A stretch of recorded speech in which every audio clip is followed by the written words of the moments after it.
in this lake, you can see lots of little rocks all over the place, and they get in the way of the water running freely.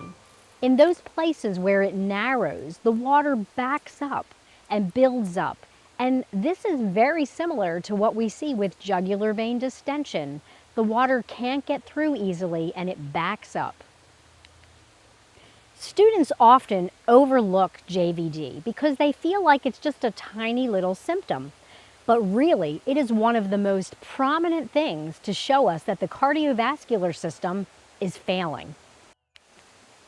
Let's talk about how to recognize decompensation upstream before your patient starts to fail. The principle behind JVD is simple. When forward flow fails, pressure backs up. And the jugular vein becomes visible when the backup starts to show itself. Students often miss JVD because it requires specific positioning and it doesn't come with alarms. It's very subtle, but clinical judgment demands that we look deeper and look for those subtle changes. JVD is the body's water level rising, showing there's problems upstream. There's 3 high-yield pieces of information that you're going to need to really understand this well. And number 1 is that JVD is the right side of the heart showing failure or backup. And this is what we see here in this lake with these rocks. When the water starts to back up, it starts to show bubbling and lack of forward movement. And with JVD, we see jugular veins distending, showing the fluid is rising in the body as well.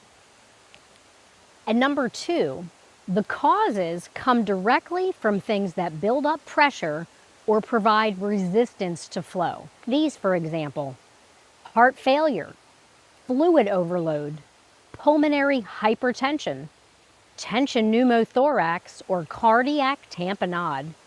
Think of these as barriers or obstructions that force water backward. And third, JVD is a superficial, surface level clue. It doesn't give you a diagnosis, but it tells you that there is signs that fluid is backing up and pressure is increasing and something hemodynamically is not going well. Let's use our clinical judgment and connect these back to our principle. When forward flow fails, pressure backs up. Your job is to start noticing the pattern. Are we starting to see breathlessness and crackles in the lungs, edema, just feeling like you're holding on to more fluid, and certainly the distension in the neck? You're not just seeing a vein get larger, you're hearing the body yelling for help. I can't handle this fluid anymore. Help me out here. Do something. And just like the pressure that builds up behind all these little rocks, the body is saying that it can't handle this pressure and it really needs help. So when you see jugular vein distension, you should immediately start asking, where is the pressure coming from?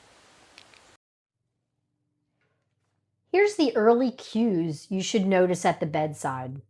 Jugular vein distension at 30 to 45 degrees, shortness of breath or orthopnea, peripheral edema, crackles or new cough, rapid weight gain or fluid retention. And here's what those cues should make you think. Pressure is backing up. The system is overloaded. This patient may be headed toward decompensation. And the next nursing actions include raise the head of the bed and reassess breathing. Check oxygen saturation and lung sounds. Review fluid balance and daily weights. Anticipate diuretics or fluid restriction. And notify the provider if symptoms are escalating.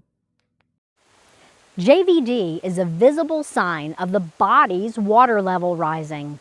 It's showing upstream pressure and backup, so don't ignore it. If you enjoyed this video from Nurse Terry, be sure to share it with a classmate and come back again next time. We will be covering the letter K for kyphosis. Hope to see you there.